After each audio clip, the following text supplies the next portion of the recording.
आज हम आपको गुजरात के एजुकेशन सेक्टर से जुड़ी एक अहम जानकारी देंगे।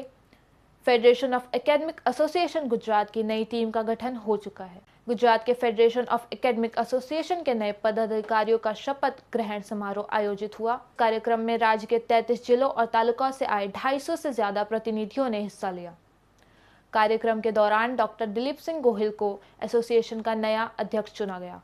अध्यक्ष पद की शपथ लेने के बाद डॉक्टर गोहिल ने नई शिक्षा नीति और आर्टिफिशियल इंटेलिजेंस के हिसाब से ट्यूशन क्लासेस को बदलने का ऐलान किया। इस फेडरेशन के साथ पूरे राज्य के करीब 12,000 ट्यूशन क्लासेस जुड़े हैं। इस पहल के जरिए 50,000 से ज़्यादा शिक्षकों को रोजगार देने का लक्ष्य रखा गया है। एसोसिएशन का मुख्य फोकस ट्यूशन बिजनेस को आधुनिक तकनीक के साथ आगे बढ़ाना है।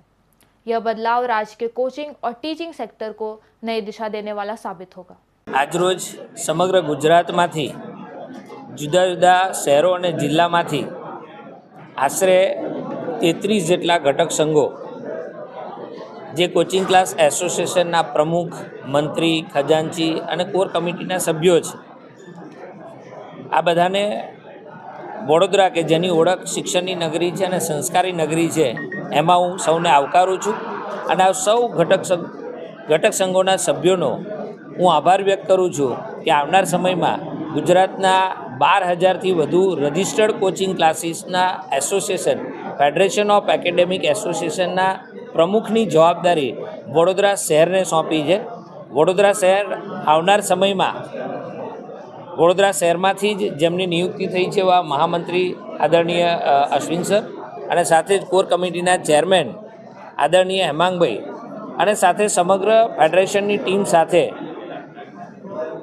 કોચિંગ ક્લાસનો વ્યવસાય એ વાલી અને વિદ્યાર્થી માટે ઓપ્શનલ છે. જે કોચિંગ ક્લાસ ખૂબ સારી રીતના જે બાળક નબળું છે એને શાળાને પૂરક બનીને અને સારું ને શ્રેષ્ઠ શિક્ષણ આપવાનું કામ કરે છે. પરંતુ આજની કેટલીક શાળાઓ ગુજરાત રાજ્યના શિક્ષણ વિભાગના બધા જ પરિપત્રોને ધોળીને પી ગયેલી હોય એવી શાળાઓ જે છે આવા પરિપત્રોનો સરેઆમ ઉલ્લંઘન કરીને શાળાઓ કોચિંગ ક્લાસ બની ચૂકી છે. વાલીઓને વિદ્યાર્થીઓને લૂંટવાનું એક સાધન બની ગઈ છે.